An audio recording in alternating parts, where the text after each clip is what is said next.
So I got this from a butt. I put it, it's like a ass cheek cover or something. If you guys ever watch King of the Hill, you know that Hank Hill has a flat butt, so he need to wear like butt implants or some sort of cushion. Now I have like the flattest ass ever, and I have a lot of back problems, and I really can't really sit on my butt because like I have no cushion. Like my ass is flatter than a wall because there's no cushion to serve to help me soften the blow, so I can't really sit on my ass for a very long time. It's crazy. But anyways, I'm a Fuji shooter.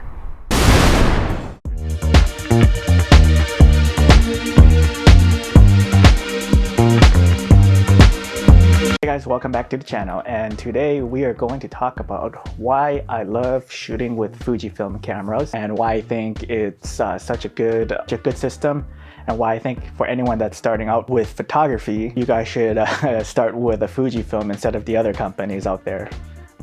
Sony, Canon,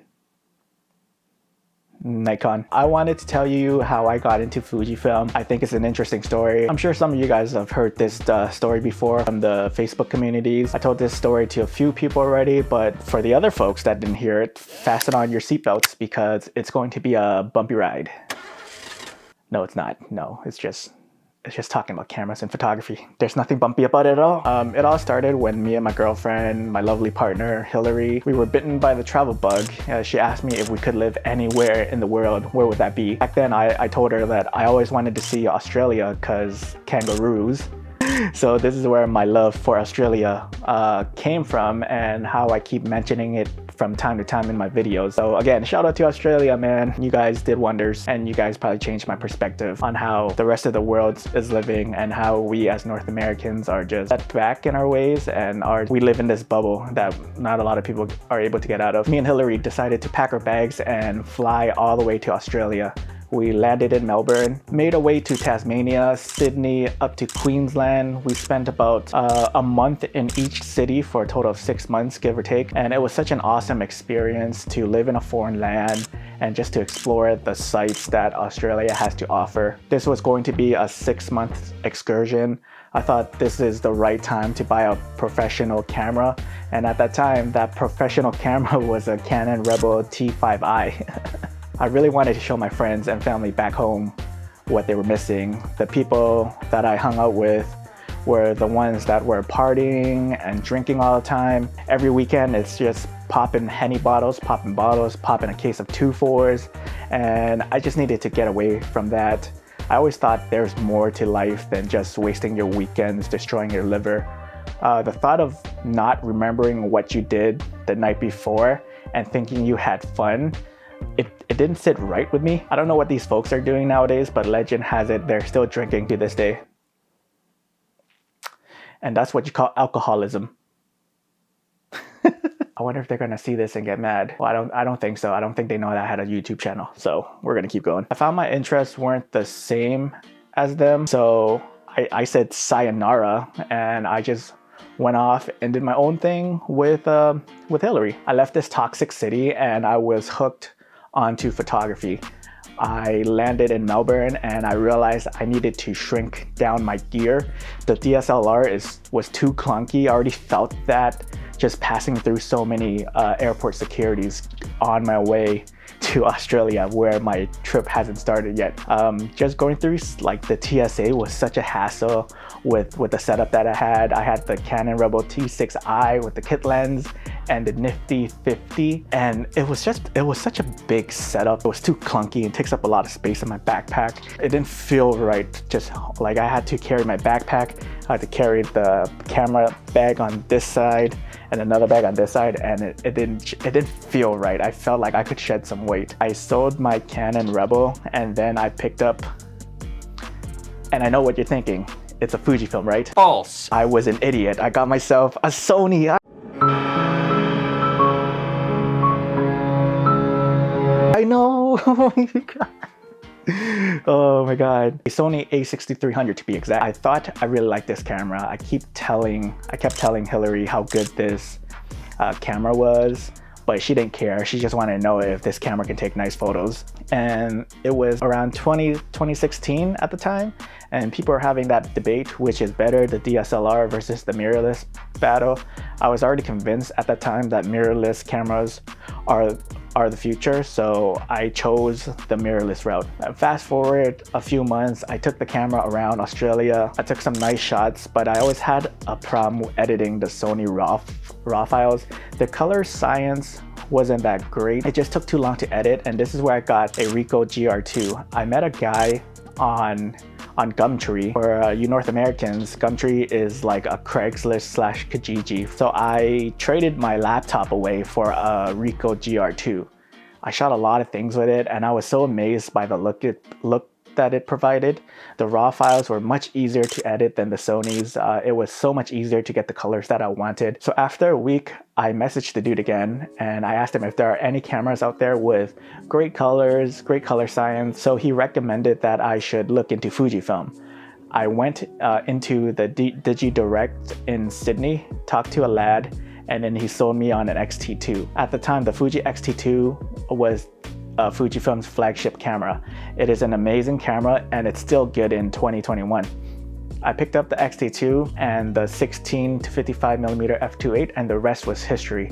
I saw the light, and I saw why people are so enamored with Fujifilm, why there is such a cult-like following within the Fujifilm community, and why it's so beloved. So let's go on and talk about the reasons why I like shooting with Fujifilm. Let's talk about the aesthetics of their cameras. They are sexy as fuck, and I think they look really good. Fujifilm nailed down that retro vintage vibes when it comes to their cameras.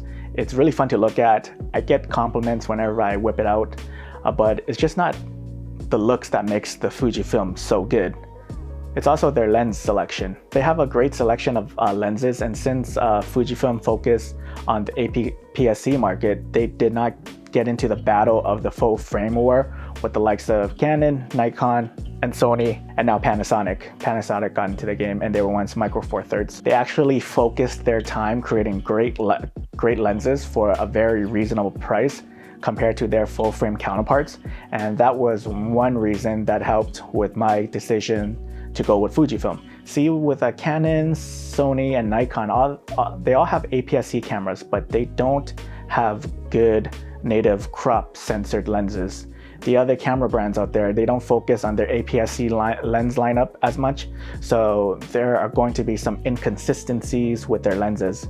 This sucks because what they want to make you do is they make you fall into this full frame trap propagated by YouTubers and influencers just because they want you to jump into the full frame. This idea that in order to have the best image, you must go full frame, but that's not the case, not with Fujifilm anyways. The theory is that these brands, they want to upgrade you to their full frame system eventually. So if you want good image quality, you need to upgrade to a full frame camera. And after buying into their full frame lenses, that's just going to add more bulk into your kit. With the bigger sensors, everything else gets bigger, your camera gets bigger, your lenses will get bigger. Eventually, you're going to shell out more money than you would if you were to just invest with a Fujifilm in the first place. And now that their XF lenses have matured, Fujifilm is in the process of making some Mark II lenses. I believe the 56 and the 23mm are going to get a refresh, which is much needed, but that means that the resale market is going to be flooded with these lenses, and they just become much more affordable. And these two lenses are still great lenses till this day. Another reason why I love Fujifilm is for the Fuji colors and their color science. You just get some really great colors. Something about it is so pleasing. The Fuji RAW files are so easy to work with. I can pull the colors that I want. I played around with other RAW files before, Nikon, Sony, Canon, and Olympus. And to me, I always find Fuji to be the most pleasing. And I can go on about color science. Ultimately, this is subjective, but Fujifilm is the best.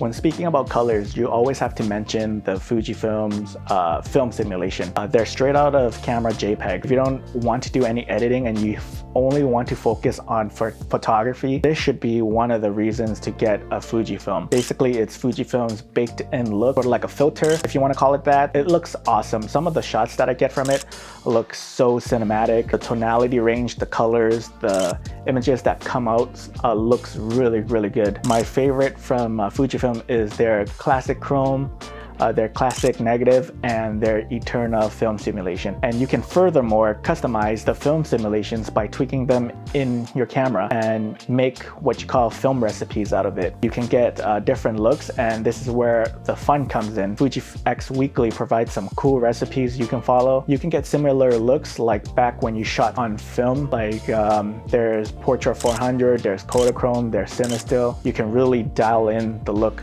you want with just the film simulation. You don't have to do any post-processing at all. With that being said, the last thing I want to touch on, Fujifilm listens to their customers. They're always good with firmware updates. They provide the firmware to their older lines, improving them and making them feel refreshed and like they're new again. Sometimes they will provide you with their newer film simulations in the update. Sometimes they will make your camera faster, your autofocusing faster, and this is greatly appreciated because I'm always hearing from Sony users about how slow Sony is releasing their firmware updates, sometimes not even updating it at all because they want you to buy the newer version of that camera. So there's that, and that's another reason why I appreciate Fujifilm. Granted, some of their firmware updates can take a long time and it can be frustrating sometimes when they announce all these new cameras and then they're always focusing on the newer models first, and then it takes like maybe like 6 months to a year to get the firmware updates. But it will eventually get there. And put that all together, you really have an inspiring piece of gear. I love going out to shoot with my Fujifilm cameras. I remember when I owned the Canon DSLR, the Sony mirrorless, they never made me feel the way I do with Fujifilm. And that says something. Every time I open up my RAWs, an old shot that I took, it inspires me to go out and shoot more. It motivates me to get out there and just to improve. And that's the type of gear that you want. The ones that will get you out of your lazy ass out of the house. Fujifilm is always innovating. They consistently make some great stuff. They have a little bit of everything for different types of folks. If you're a beginner, you can start out with something like an XC4, which has the same sensor as the X-T4, which is their flagship camera. The XT line is made for like hybrid shooters. The X Pro line is made for like pure photographers. Also their X100 series. And if you ever want more than that, there's also their GFX line, the medium format. Take it from me, who used to own their GFX 50R. The GFX just takes some beautiful looking images. And with such a concoction of Fuji colors, lens selections, cameras that just inspires you to go on and shoot, it's no secret why I like and why I shoot with Fujifilm. You know how many times I flirted with switching brands? I thought about getting the EOS R, I thought about getting the Sony A7R III, I thought about getting the Z6, and ultimately I'm still here with Fujifilm because of the said reasons, like all the reasons, the colors, the relatively cheaper lenses than their full frame counterparts, and because it actually inspires me to shoot. I keep hearing about Fuji users switching to full frame and then coming back because the full frame didn't inspire them to shoot. They just saw it as a tool and not just something that you go out with. And also I converted my friend Jake, who was shooting with a Canon. He owns a Fujifilm XS10 now and he's loving it. He was always complaining about how he couldn't get his photos looking as sharp with the Canon and how he wasn't really inspired to go out with his Canon. So yeah, gear that inspires you is very important because that is what photography is all about. Getting out there and capturing as much moments as you can. And I don't think he has ever shared as much photos taken with his Canon than he does with his Fuji. And this dude only got it a few weeks ago, so I've been seeing a lot more photos from him. I'm just so excited. I feel like a proud dad just seeing him talk about how great the Fuji experience is. It just puts up a smile to my face. Okay guys, and I'm going to wrap this up here. Let me know your thoughts. Why do you shoot with Fujifilm? And if you don't shoot with Fujifilm, why haven't you? Just kidding. Do whatever you want. Just make sure it's not Sony. Just kidding. Hope you guys enjoy me rambling about my love letter to Fujifilm. And once again, my name is Tongue, and I'll see you in the next video. I love you. Okay, bye.